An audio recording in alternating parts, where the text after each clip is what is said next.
Assalamualaikum warahmatullahi wabarakatuh. Al-Fatihah.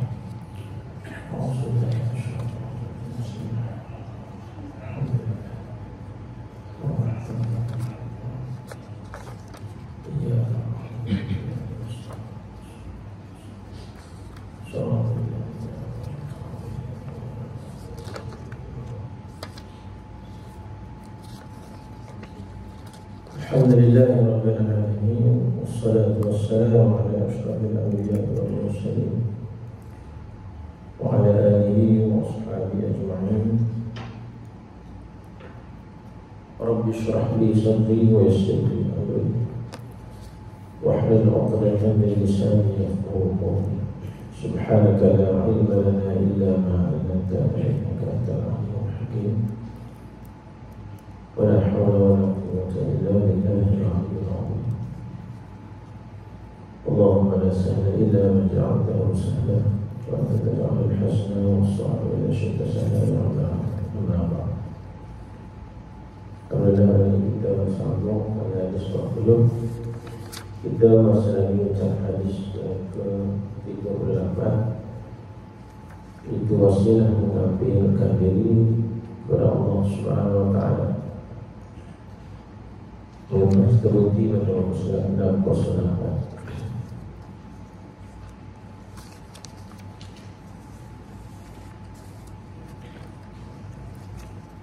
Di bawah tajuk menghampirkan diri kepada Allah Subhanahu wa taala dengan mengerjakan amalan-amalan sunat. Jadi kita masih lagi bincang tentang sifat-sifat wali Allah SWT yang berkaitan dengan cara untuk menghampirkan diri kepada Allah dan mencapai kecintaan terhadap Allah SWT sebagai seorang hamba yang beriman.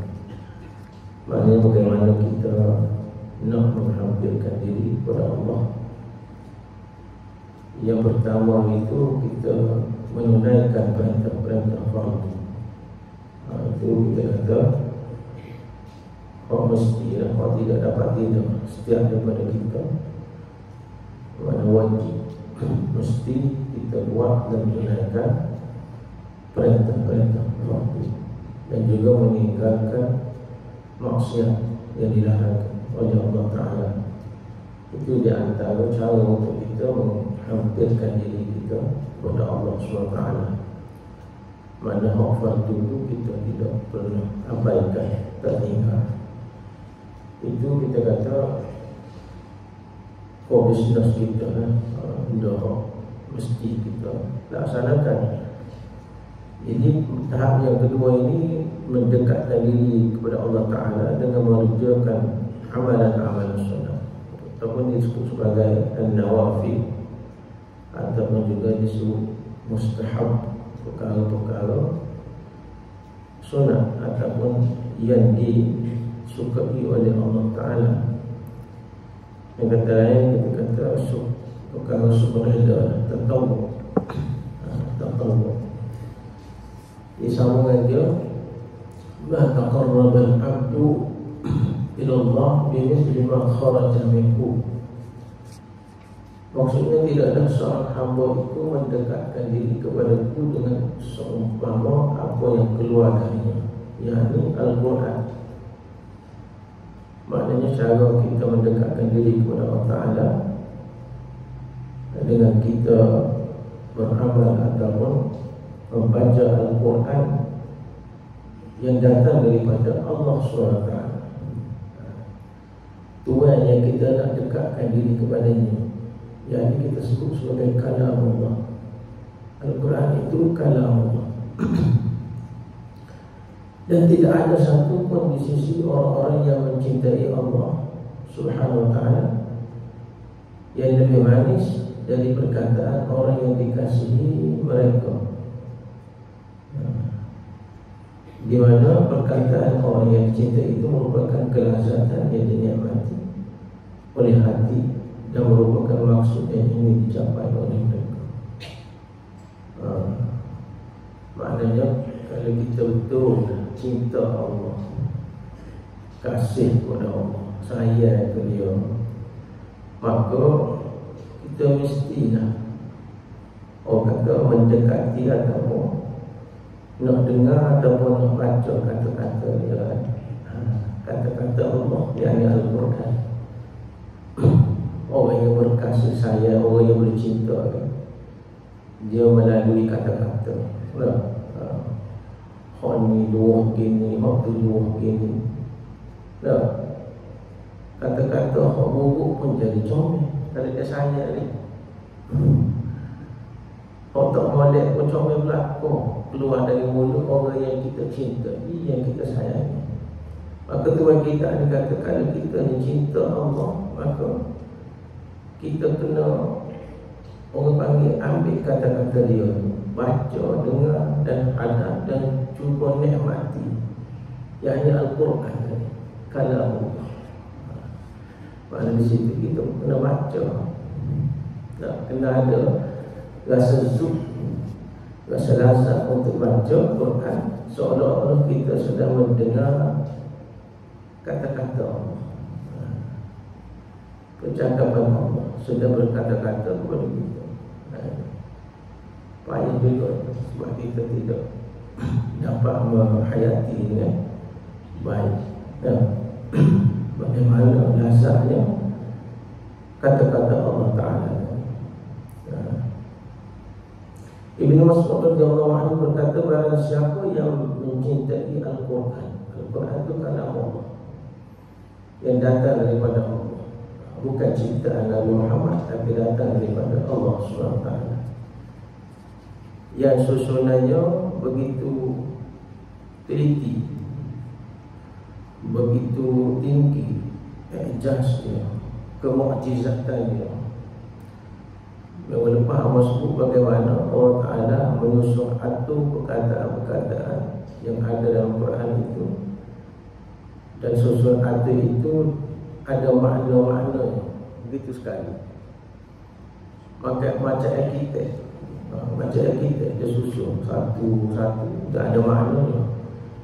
Contoh yang kamu bawa minggu lepas, perkataan yaum, perkataan hari itu, Allah Ta'ala bulan sebut dalam Al-Quran 365 kali, yang menunjukkan hari-hari dalam setahun. Perkataan yaum, macam mana Allah Ta'ala susun dalam Al-Quran, kalau kita baca, kita akan berjumpa 360 kali pada yaum.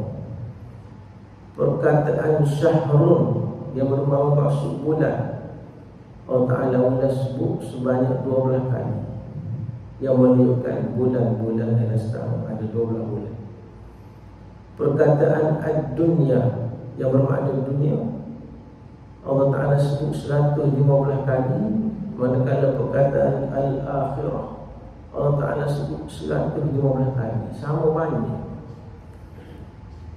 Jadi makna di sini bukan kerja manusia, ini kerja Allah yang Maha berkuasa. Dia susun sama banyak tu nak beritahu kita bahawa perlunya kerja buat dunia dan akhirat ini seimbang, sama banyak. Perkataan malaikat Allah Ta'ala sudah sebut 88 kali. Perkataan asyayatin Allah Ta'ala sudah sebut 88 kali, sama banyak.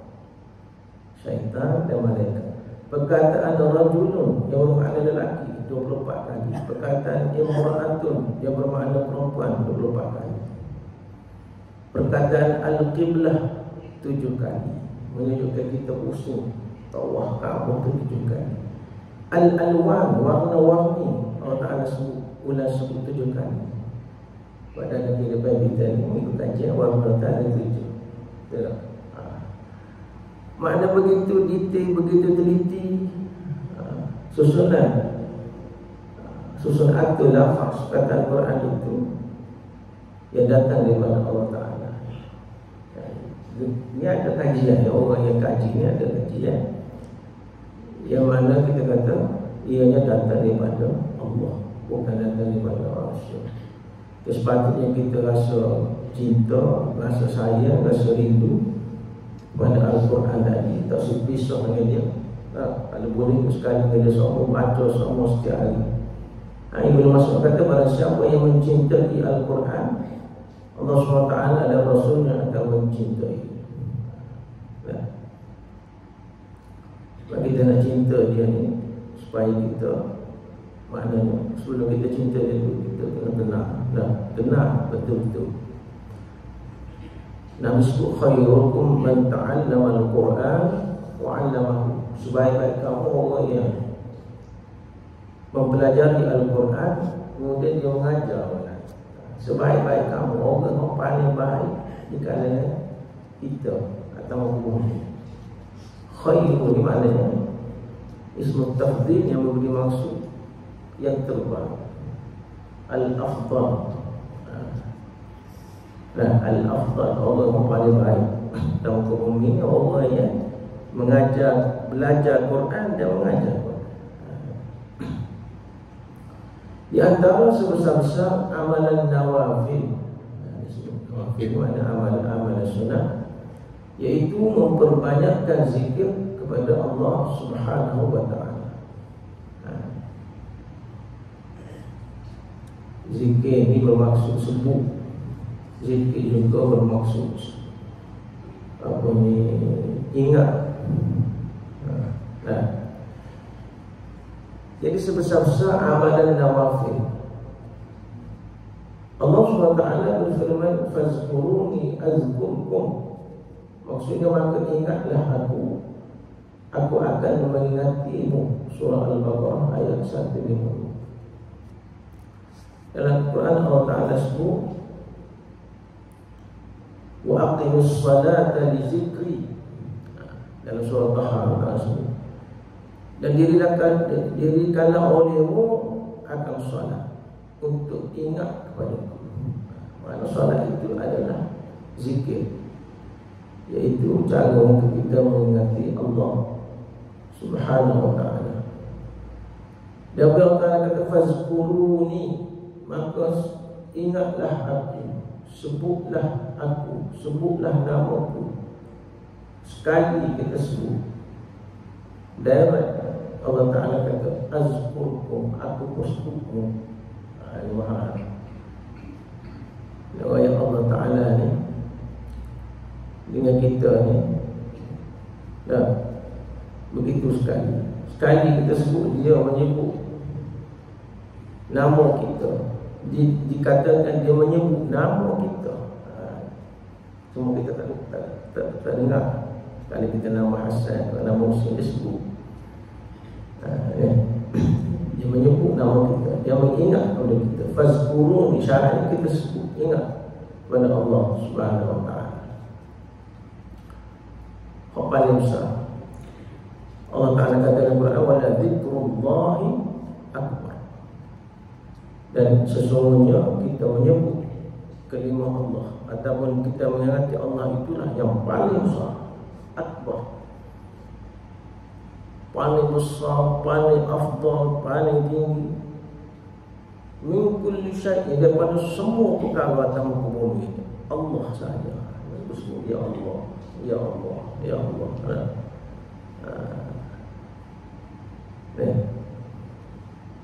Maknanya wala zikrullahi akbar, itu yang paling besar. Dan lafaz ataupun ucapan yang diulang setiap hari 5 kali sehari, iaitu lafaz azan. Allahu Akbar, Allahu Akbar, Allah Maha Besar, Allah Maha Besar. Akbar itu ismu tafdhil, yang makna lebih besar. Lebih besar daripada apa? Daripada semua perkara. Dan kalau dikaji juga lafaz azan tu, Allah Ta'ala mula dengan kalimah Allah, Allahu Akbar. Sudah juga dengan kalimah Allah, la ilaha illallah. Hujung start dengan Allah, sudah dengan Allah. Dan dikaji dalam lafaz azan itu, perkataan yang paling banyak diulang sebut dalam lafaz azan tadi ialah kalimah Allah juga, 11 kali. Allahu Akbar, Allahu Akbar. Asyhadu an la ilaha illallah, diulang pada Allah, Allah, Allah tu.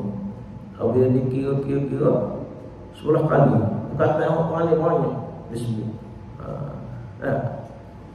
Dan juga huruf yang paling banyak ialah huruf yang ada dalam kalimah Allah. Alif, lam, lam, ra. Dan azan. Jadi azan itu sendiri juga susun aturnya datang daripada Allah SWT. Dan kalimah Allah ini paling banyak disebut dalam Al-Quran sebanyak 2,699 kali. Paling banyak kalimah Allah. Jadi menunjukkan kebesaran zat Allah SWT yang patut kita orang sebut, kita ingat ia sebagai Tuhan segala Rabb. Mana benda ni tidak mungkin ia disusun oleh manusia.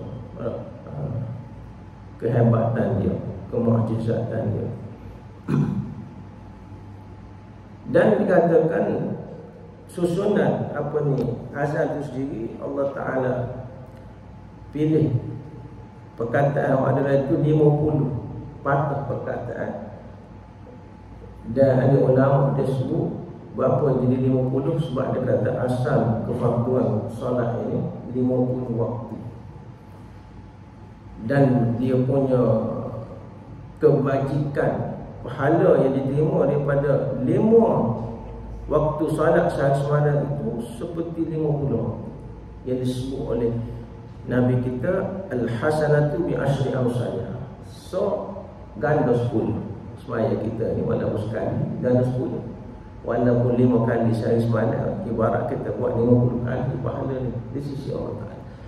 Dan di azan tu Allah Ta'ala ulat seluruh perkataan seluruhnya 50 perkataan.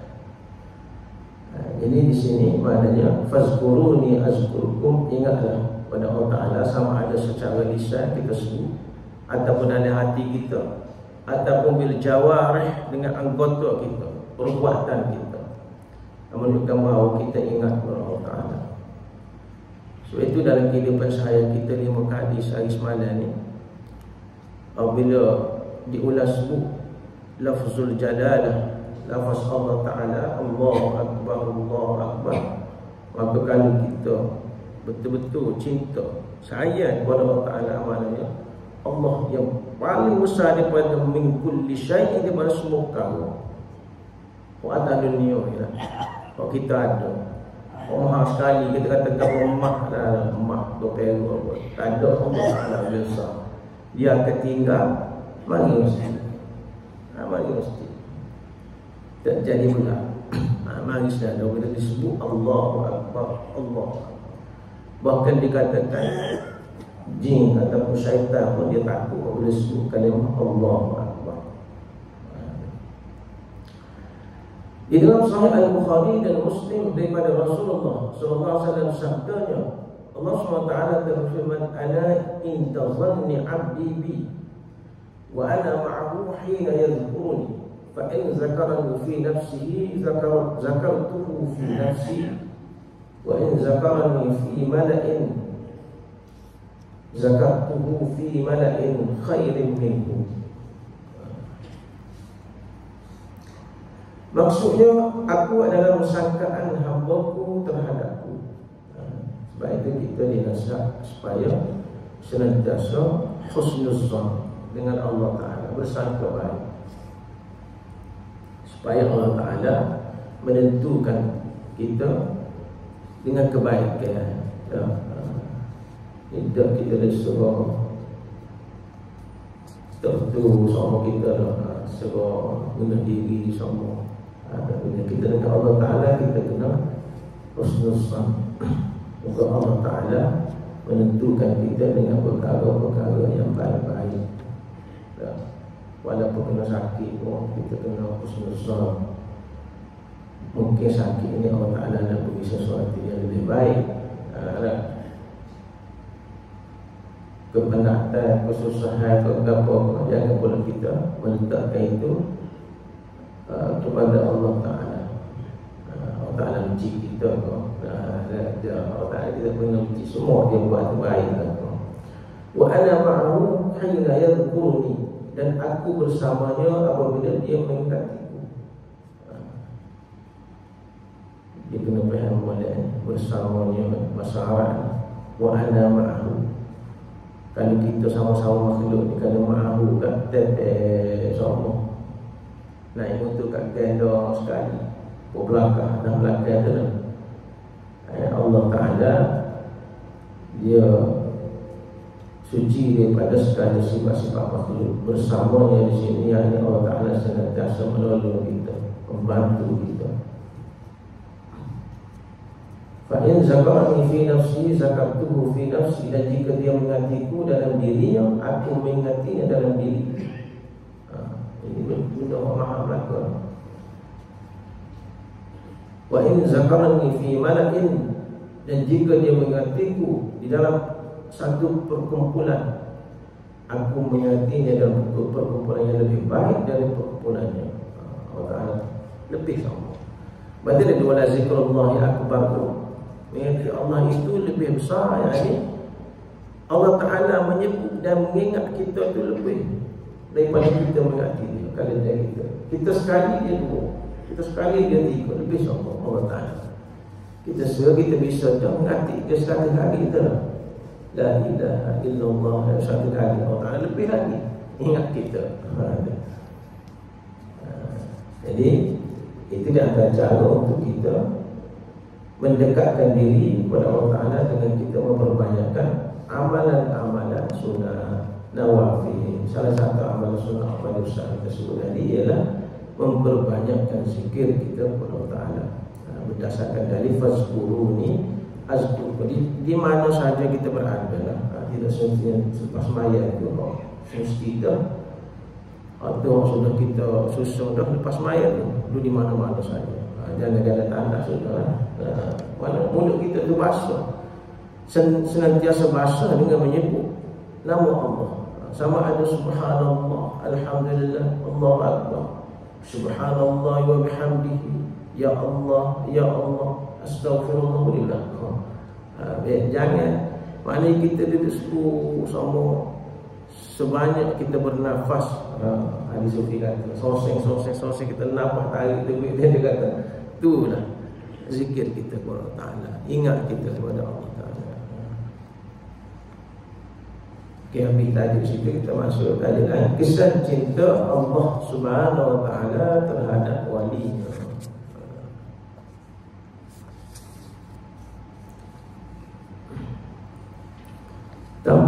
Tampak kesan cinta Allah SWT pada walinya sebagaimana yang diriwayatkan dalam hadis.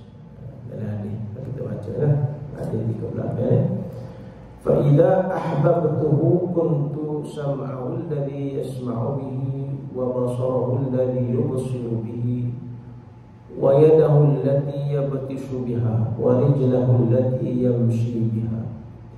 Apabila aku mencintainya, Allah Ta'ala kata, dan aku cinta kamu wahai hamba, wahai manusia. Begitu di kursi ini. Aku akan menjadi pendengarannya yang dengannya ia mendengar.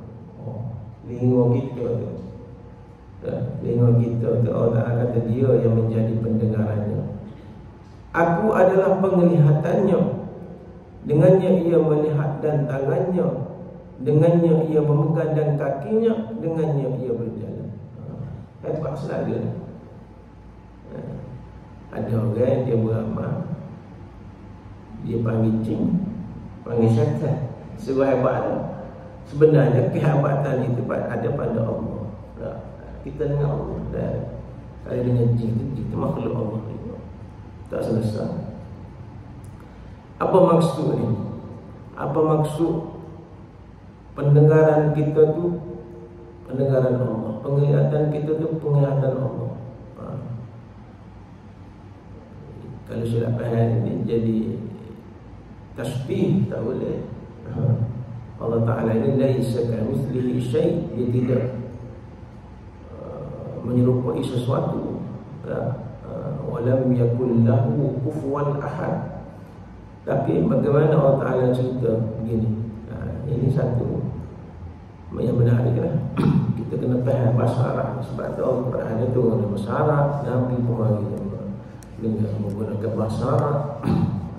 Sebab dia di situ dia dipanggil majaz dalam ilmu balaghah.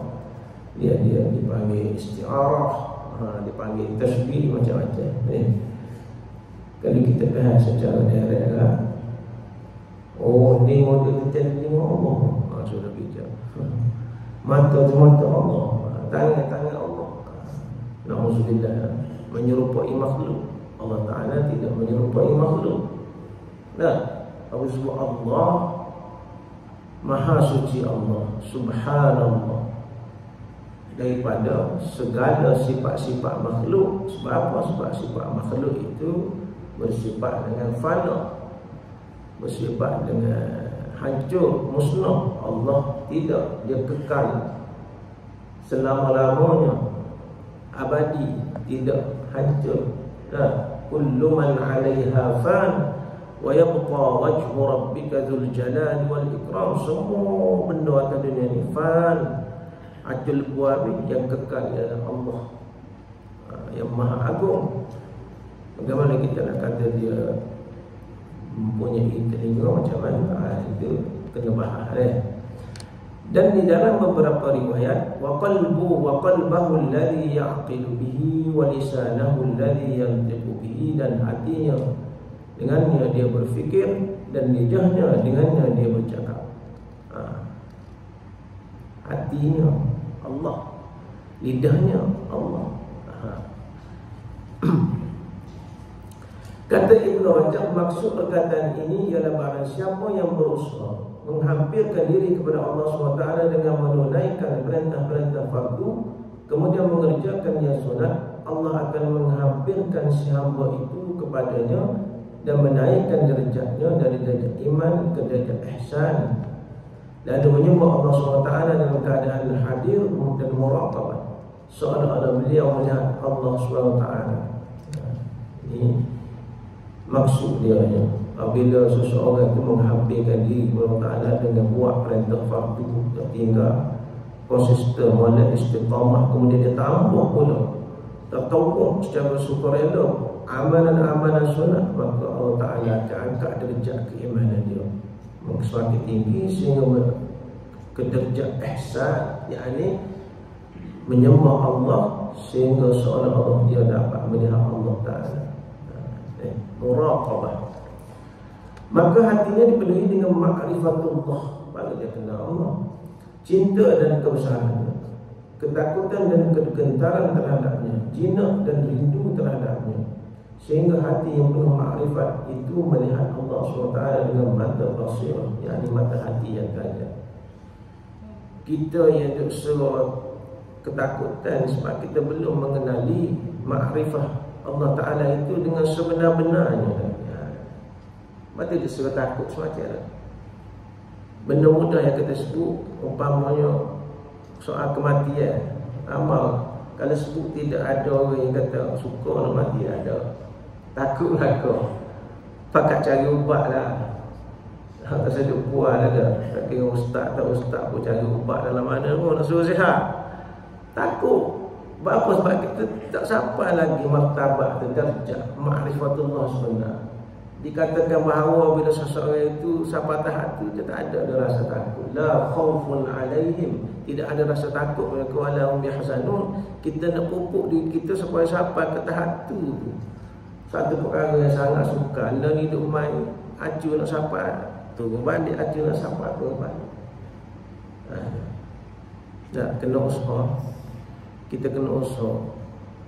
Bahawa sampai situ dia kata dia akan rasa rindu pula kepada Allah Ta'ala. Kita nak rindu kan sebab nak berjumpa dengan Allah Ta'ala, dia kena mati, kena masuk alam barzakh. Setengah ni ulama kata bahawa masuk alam barzakh itu kegembiraan bagi orang beriman. Sudah begitu. Kita takut. Kok kita tak beriman lagi? Kita tanya diri kita sendiri lah, aku ni tak beriman lagi, kau sudah takut kalau dia masuk alam barzakh. Sedangkan setengah ni ulama kata orang beriman apabila dia bunyi alam barzakh masuk, dan apabila dia masuk dia ke alam barzakh gembira, tak usah dia balik ke dunia. Dunia ni tak nampak. Orang punya alam barzakh lebih seronok lagi, lebih nikmat lagi, lebih hebat lagi. Kita tak ada cerita lah, hoki tu tak ada balik orang cerita lagi. Kecuali orang tidak beriman. Orang tidak beriman memang dia azab dari sana. Orang beriman ni dia nikmat, dan dikatakan di saat sakaratul maut tu pun dia dah merasai orang beriman. Apa dah Tuhan tunjuk, Tuhan buka bah pintu depan dia. Tak nampak dah dunia, tak nampak. Panggil ke apa tak nampak, tak sih dia. Aku nak pergi dunia, nak tinggal dunia, walaupun sakaratul maut tu sangat berat, sangat sakit, tapi dia sudah merindu untuk masuk ke alam barzakh. Itu nak sampai situ banyak. Mungkin kita akan ada belakang, akan jumpa. Jadi sebelum jumpa situ tu mana kehidupan hari ni kita kena pakat bina diri kita tu, perkukuhkan diri kita tu supaya orang panggil ma'rifatullah tadi, mengenali Allah itu biar betul-betul kita kenal sehingga kita rindu dan kita sayang pada Allah Ta'ala. Susah. Susah ni. Sebab kita banyak kita ni melekat dengan ke dunia. Dunia tu melekat lagi lah. Melekat kuat. Itu maknanya pilihan Allah lah. Apabila hati penuh dengan kebesaran Allah SWT, dihapuskan dari itu apa yang selain darinya. Apabila penuh dalam jiwa kita kebesaran Allah, cinta Allah, lain lah tu lah.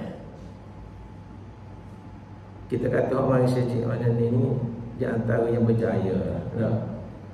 Maka dua rumah dia kecil. Apa? Cerita TV dua rumah kecil. Kedai kopi kecil. Apa cucu kecil. Ada dua rumah lah, ada dua rumah lah. Siapa usah Allah bukti ni Malaysia cik cakap. Kita minta gitu lah. Berapa ramai kita.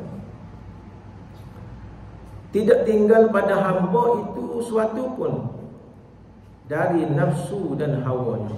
Ada hawa nafsu pun ada. Dia boleh bentuk hawa nafsu itu, dia boleh kontrol. Hawa nafsu dia nak Allah lebih besar. Hawa nafsu mari kita pada hari ni Allah lebih besar. Ada situ sesal dan masalah. Tidak juga kehendak dirinya sendiri, melainkan apa sahaja kehendak Allah SWT atas dirinya. Allah Ta'ala minta, Allah Ta'ala nak, Allah Ta'ala kita beres belakang. Okey ya Allah. Sebagaimana dia pergi ke Mekah wa umrah wa haji, dia kata labbaik Allahumma labbaik. Oh Tuhan, aku mari suruh diri kamu meminta lah apa ayat lah apa nak buat belakang. Dah janji dengan Tuhan. Balik dia rumah sejik tak mari. Contoh pergi Mekah labbaik Allahumma labbaik, berjerit setengah tu dah tambah cocok air mata. Faham pada tak tahu. Nak mari suruh diri ke Allah Taala muayat lah gapo ya Tuhan, muayat gapo aku nak buat belakang. Atas mata kepala aku asam ya Allah. Tu je. Balik ke air tu kat betul kan. Tak ada jemaah tak tahu mana gapo mana. Quran tak tahu mana dia potong habis. Kita masuk dah lagi. Tadi kata ke dia lah. Kekuatan tu tak ada lagi. Orang panggil tak mujarab lagi. Tak masuk dalam jiwa dia. Kita on off ni syukur tu. Kejap ada, kejap tak ada. Macam cik semua. Sekejap ada, sekejap tak ada. Iman kita dah. Beres dah macam tu. Kalau tak tahan tak ada rasa. Zero. Ni kita boleh kira lah. Ada seminggu, sebulan tak ada cokok. Mari sikit. Ada. Tidak. Ni rasa tak ada. Kita mengajar tu tak ada semua. Tidak juga kehendak dirinya, melainkan apa sahaja kehendak Allah. Ketika itu si hamba tidak akan berbicara melainkan dengan zikir kepada Allah SWT. Ini bahaya. Waktu di mulut dia tu zikir lah. Mengingati Allah Ta'ala lah. Kita ni ikut tempat ada dia sejik zikrullah. Kita dah kopi zikrul insan lah. Sebut orang lah. Penuh mulut habis pakai Amerika sebut. Tidak. Ni orang ni hamba Allah ini dah di mana-mana pun dia tidak berbicara melainkan zikrullah tersebut. Tidak akan bergerak melainkan dengan perintahnya. Tak gerak ke mana. Aku buat ni Allah suruh. Siapa suruh? Allah. Jika mendengar, ia akan mendengar tentang Allah SWT. Kalau ia dengar apa? Dengar Allah Ta'ala suka. Itu maksudnya Allah Ta'ala mendengar dengan telinga dia tu. Dia dengar Allah Ta'ala suka. Siapa suruh? Allah Ta'ala suruh. Siapa yang mempermudahkan itu? Allah Ta'ala yang mempermudahkan. Sebab apa? Sebab dia mendekatkan diri kepada Allah. Jika mendengar, ia mendengar tentang Allah Ta'ala. Jika melihat, ia akan melihat kepada tanda-tanda kebesaran Allah Ta'ala. Dengar Allah Ta'ala suruh. Dan dengar tentang ayat-ayat Allah. Dengar tentang zikrullah, tentang agama Allah. Maknanya kalau orang bunyi agama Allah tu nak lari, tak dengar ayat Quran atau kuliah tak dengar, ada tak kena ada sakit ke? Tuhan Allah Ta'ala maknanya sekat telinga dia pasti penuh dengan syaitan di situ. Dan jika memegang semata-mata kerana Allah. Dia bukan kerana Allah. Maknanya di situ dia tak pegang benda haram lah. Haram ni tak dia Allah Ta'ala tak pegang. Ni pegang halal. Inilah maksud dengan sabdanya kuntu sam'ahul ladzi yasma'u bihi, akulah pendengarannya yang dengannya dia mendengar. Itu maksudnya. Maksudnya Allah Ta'ala kata dia dengar tu dengan aku yang mendengar sebenarnya. Mendengar dengan segala yang diizinkan oleh Allah. Yang diperintahkan oleh Allah. Dan Allah mempermudahkan pendengarannya untuk mendengar benda-benda baik. Kalau tak baik, wah Allah Ta'ala suka. Supaya Nabi kita duduk di majlis hiburan kan. Jadi Nabi kata, aku nak pergi dengar satu majlis hiburan, duduk gedang. Tiba-tiba siapa? Aku je negur. Tak dengar, sedar-sedar pakai tahu apa tu. Yang tutup mata dia, Tuhan yang tutup telinga dia, jaga dia. Itu dengan pendengaran Allah, penglihatan Allah. Gitu. Kali kita sahabat hati tu kan, tu di semua kan. Artinya ni dah kita di mana-mana terbuka semacam mata tu. Telinga pun terbuka. Itu maknanya Tuhan tak jaga kita. Tuhan tak sekoci kita. Lagi kakak ni, dia akan jaga, dia akan koci bila kita hampir sangat dengan dia. Maknanya usaha kita untuk menghampir dengan dia tak sampai tahap. Tak cukup lagi kan. Kalau zikir kau berapa tak sampai lagi, dia tak sampai lagi. Kena petikak lagi. Kita sendiri tahu lah banyak mana lah. Quran kita banyak mana, la ilaha illallah banyak mana, semaya kita banyak mana. Kita sendiri tahu, orang lain tak ni lah. Orang lain tak ni mai kata ada mau sikit lagi kat ni. Ada gitu. Kita sama semula masih insya-Allah. Auzubillahi minasyaitonir rajim. Bismillahirrahmanirrahim. Alhamdulillahirabbil alamin wassalatu wassalamu ala asyrafil anbiya'i wal mursalin wa ala alihi washabbihi ajma'in. Allahumma ij'al jam'ana hadha jam'an marhuma wa tafarraqana min ba'dihi tafarraqan ma'suma wa la taj'al Allahumma fina wa la ma'ana wa la man yatba'una shaqiyyan wa la madhunna wa la mahruman ya rabbal alamin. Allahumma zidna ilman warzuqna fahma wa sallallahu ala sayyidina Muhammad wa ala alihi washabbihi wasallam walhamdulillahi rabbil alamin. Taqabbalallahu